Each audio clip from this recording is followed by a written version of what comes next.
दोस्तों आज हमारे साथ हैं सर्प विशेषज्ञ मुकेश तिवारी जी।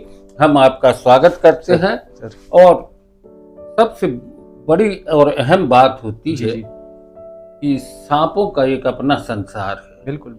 एक उनकी अपनी दिनचर्या है, एक अपने तरीके का उनका क्षेत्र है जहाँ वो जी, जी। रहते हैं। जी, जी। लेकिन आजकल देखने में आ रहा है कि शहर में जी। कई जगहों पर सांप निकल आते जी, हैं। बिल्कुल।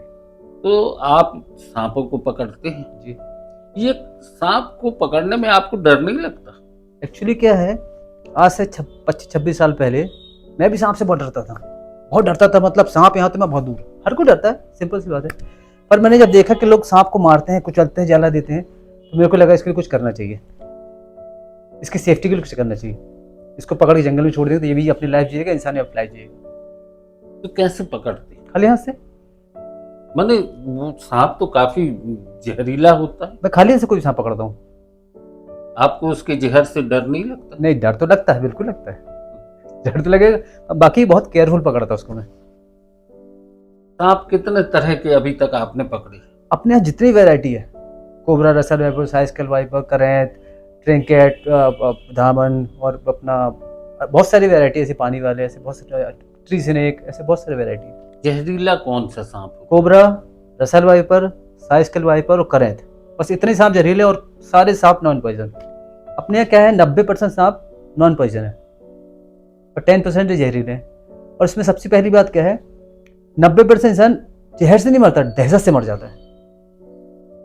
यानी उसके जहर से नहीं, उसकी दहशत। हाँ, 90% दहशत मरता है। क्या उसमें हार्ट भी बहुत तेज हो जाती है, और एक बार हार्ट पे गया, अटैक किया और इंसान मर जाता है। अच्छा, ये बताते हैं कि कोबरा जो है वो काफी पॉइजनस है, जी बिल्कुल।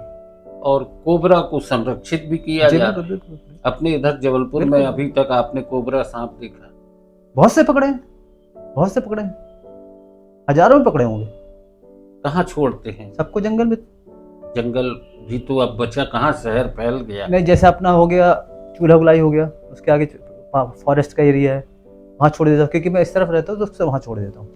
नागा घाटी भी है एक। हाँ, वो उधर ही, उसके पास ही है वो। अभी तक जिस तरीके से शहर में सांपों को आप जी। देख रहे हैं जी, जी। निकलते, जी, जी। कभी आपको लगता नहीं कि इनकी सांपों की जगह भी तो एक तय है, वो अपनी जगह से हट के शहर में क्यों आ गए? ऐसा नहीं है, देखिए होता क्या है, जबलपुर पहले ऐसा था, अब ऐसा ऐसा ऐसा ऐसा हो गया। अपन उनके एरिया में कब्जा कर रहे हैं, और सांप इसलिए आता है रिहायशी एरिया में कि यहाँ चूहा, मेंढक और छिपकली खाने को मिलती है। अब जंगल में तो मिलेगा नहीं वो सब। शहर में इसलिए मिलता है, खाने को मिलता है, इसलिए शहर के अंदर रहता है वो। खासकर चूहे ज्यादा मिल जाते हैं। चूहा हो गया, मेंढक हो गए, छिपकली हो गई, छोटे मोटे कीड़े मकोड़े हो गए, उनको खाने आता है। सांप का इंसान से कोई लेना देना नहीं है।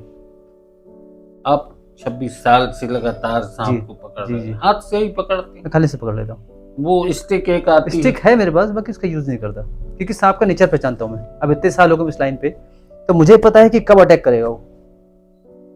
वो कब अटैक करता है? वो जब एग्रेसिव होता है ना, वो हमें समझ में आता है कि कब गुस्से में आएगा, और हमें क्या करना पड़ता है, बहुत केयरफुली सांप को पकड़ना पड़ता है। जैसे कोबरा को पकड़ेंगे अपन तो उसके फन उठाएगा, तो अगर आपने ध्यान नहीं तो काट लेगा आपको। उसको ध्यान डाइवर्ट किया अपन इधर, वो क्या, सांप हिलती चीज को देखता है, कोई चीज हिलती होगी ना उसको देखता है। जैसे मैंने ध्यान डाइवर्ट किया, यहाँ से पूंछ से पकड़ा, धीरे से उठाया, थैले में डाला, ले गया। मैंने आपको बिल्कुल भी डर नहीं लगता? अब असर होता क्या है कि इतने साल मेरे को सांप के लाइन में हो गए, तो बहुत ज्यादा एक्सपीरियंस है। दोस्तों, सांप से दहशत आम आदमी को होती है, और जैसा कि मुकेश तिवारी जी का कहना है कि सांप से डरने की जरूरत नहीं है। सांप जब तक गुस्सा नहीं होगा तब तक वो डसेगा नहीं, और हर सांप जहरीला नहीं होता। सच्चिदानंद हीरानंद वात्स्यायन अज्ञेय की एक कविता है, सांप तुम सभ्य तो हुए नहीं, शहर में रहना भी नहीं आया, फिर कहाँ से सीखा टेढ़े मेढ़े चलना, और विष कहाँ से पाया। हालांकि ये कविता कुछ अलग अर्थों में जाती है, पर सांप के बारे में एक बात और कहें कि जैसा कि हमारी हिंदू मान्यताएं हैं कि शेषनाग के फन पर पृथ्वी है। जी बिल्कुल। यानी उनका है वर्चस्व है। बिल्कुल बिल्कुल। अपने तो पूजनीय है वो। नाग पंचमी पर सांपों की पूजा होती है। देखिए होता क्या, एक कंपलसरी बात है, सिंपल सी बात है। आप नागपंचमी उसको पूज रहे हो, आपने भगवान हुए ना, हुए कि नहीं हुए? अब आप उसका घर में निकला मार दोगे। अच्छा, सांप दूध पीता है क्या? सांप दूध कभी नहीं पीता, सांप का दूध से कोई लेना देना नहीं है। सांप सिर्फ नॉनवेज खाता है। यानी सांप शाकाहारी नहीं है। सांप दूध पिएगा तो मर जाएगा। फिर ये नागपंचमी के दिन कटोरे में दूध- ये तो सब ऊपर मतलब पहले की सोच है लोगों की। सांप दूध कभी नहीं पीता, सांप दूध नहीं पीता। कभी नहीं पीता। और एक बात और बता दें, सांपों को लेके बहुत से मुहावरे भी बन चुके हैं। आस्तीन के सांप, बाकी सांप आस्तीन के आम आदमी जिंदगी में, आपके बीच में, लोगों में, हमारे व्यवहार में भले ही हों, पर सांप किसी की आस्तीन में नहीं रहता। नहीं रहता। सांप अपनी जिंदगी अपने तरीके से बिल्कुल, जी जीता बिल्कुल, है। जी बिल्कुल। अच्छा, सांप की उम्र कितनी होती है? सब सांप की उम्र अलग अलग होती है। सबसे ज्यादा उम्र वाले सांप? अजगर।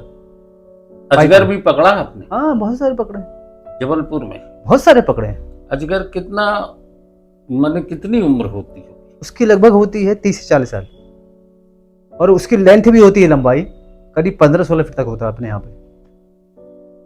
लेकिन लोग तो बोलते हैं अजगर की सैकड़ों साल उम्र नहीं होती नहीं नहीं, एक सबकी एक लिमिट होती है, ऐसा नहीं, सबकी एक लिमिट होती है। अच्छा, कितने फन होते हैं अजगर के? अजगर का फन नहीं होता, फन नहीं होता, क्योंकि सिंपल सांप होता है खड़ा। फन सिर्फ एक अपने सिर्फ सांप फन होता है, सिर्फ कोबरा का फन खोलता है, सिर्फ कोबरा है, उसके अलावा किसी सांप फन नहीं है। कोबरा के अलावा? अच्छा, उसमें अलग अलग तरह की, कोबरा की पहचान कैसे होगी? वो जब तक चल रहे, जब तक तुम समझ में आएगा, उसको छेड़ा जाए, खतरा महसूस हो तो फन खोल लेता है वो।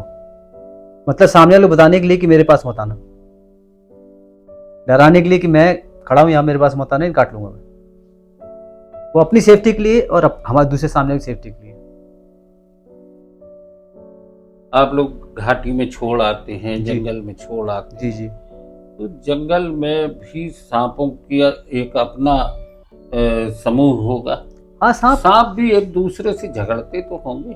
नहीं नहीं, ऐसा नहीं है, सांप एक दूसरे को खा सकता है, झगड़ते नहीं है। सांपों की लड़ाई दिखाते हैं मदारी लोग। नहीं नहीं, सांप की लड़ाई नहीं होती। एक्चुअली होता क्या है, अभी सीजन घोड़ा पछाड़ से धामन बोलते हैं, वो मीटिंग टाइम होता है, तो ऐसे लिपटे रहते हैं एक दूसरे पे, वो तो लोग बोलते हैं लड़ रहे हैं ये, पर ऐसा होता नहीं है।